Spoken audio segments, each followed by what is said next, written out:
രാഷ്ട്രപതിയുടെ റഫറൻസിൽ വാക്കാൽ നിരീക്ഷണവുമായി സുപ്രീം കോടതി. ചില സംഭവങ്ങളുടെ പേരിൽ ഗവർണർക്കും രാഷ്ട്രപതിക്കും സമയപരിധി നിശ്ചയിക്കാനാകില്ല.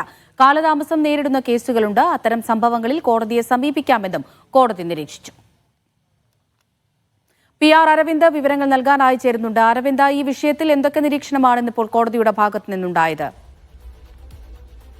കുറച്ചു ദിവസമായി രാഷ്ട്രപതി റഫറൻസിൽ സുപ്രീം കോടതി ഭരണഘടനാ ബെഞ്ചിൽ വാദം പുരോഗമിക്കുകയാണ്. ഇന്നത്തെ വാദം എന്തായാലും പൂർത്തിയായിട്ടുണ്ട്. മനു അഭിഷേക് സിംഗ്വിയാണ് ഇന്ന് തമിഴ്നാടിന് വേണ്ടി വാദം ഉന്നയിച്ചത്. പ്രധാനമായും റഫറൻസിനെ അനുകൂലിക്കുന്നവരുടെ വാദം നേരത്തെ തന്നെ പൂർത്തിയായിട്ടുണ്ട്. റഫറൻസിനെ എതിർക്കുന്നവരുടെ വാദമാണ് ഇപ്പോൾ പുരോഗമിച്ചുകൊണ്ടിരിക്കുന്നത്. ഈ വാദം പുരോഗമിക്കുന്നതിനിടയിലാണ് സുപ്രീം കോടതി ഒരു വാക്കാലൊരു നിരീക്ഷണം നടത്തിയിരിക്കുന്നത്. ചില സംഭവങ്ങളുടെ പേരിൽ ഗവർണർക്കും രാഷ്ട്രപതിക്കും സമയപരിധി നിശ്ചയിക്കാനാകില്ല എന്നതായിരുന്നു സുപ്രീം കോടതിയുടെ ഒരു വാക്കാൽ നിരീക്ഷണം ഉണ്ടാകുന്നത്. കാലതാമസം നേരിടുന്ന നിരവധി സംഭവങ്ങൾ ഉണ്ടാകാം. അത്തരം സംഭവങ്ങൾ ഉണ്ടാകുന്ന സമയത്ത് കോടതിയെ സമീപിക്കാമെന്നതാണ് സുപ്രീം കോടതി ഒരു വാക്കാൽ നിരീക്ഷണം നടത്തിയിരിക്കുന്നത്. ഇതൊരു അന്തിമ ഉത്തരവോ അല്ലെങ്കിൽ ഇതൊരു ഉത്തരവിനെ ബാധിക്കുന്ന ഒരു നിരീക്ഷണവുമായി നമുക്ക് വ്യാഖ്യാനിക്കാൻ സാധിക്കുന്നില്ല. ഈ വാദങ്ങൾ പുരോഗമിക്കുന്ന സമയത്ത് സുപ്രീം കോടതിയുടെ ഒരു വാക്കാൽ നിരീക്ഷണമാണ് ഇപ്പോൾ ഉണ്ടായിരിക്കുന്നത്. നേരത്തെ തന്നെ ഈ കേസുമായി ബന്ധപ്പെട്ട് നമുക്കറിയാം 6 മാസത്തോളം ഈ ബില്ലുകൾ തടഞ്ഞു വയ്ക്കുന്നതിനെ ന്യായീകരിക്കാനാകില്ലെന്ന് ചീഫ് ജസ്റ്റിസ് BR ഗവായി കഴിഞ്ഞ തവണ നിരവധി തവണ വ്യക്തമാക്കിയിരുന്നു. സമാനമായ രീതിയിൽ ഒരു വാദം നടക്കുന്നതിനിടെ ഒരു നിരീക്ഷണമാണ് ഇപ്പോൾ സുപ്രീം കോടതിയുടെ ഭാഗത്തുനിന്നുണ്ടായിരിക്കുന്നത്. ചില സംഭവങ്ങളുടെ പേരിൽ ഇത്തരം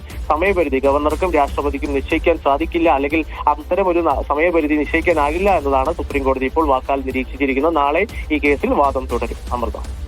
ശരി അരവിന്ദ്.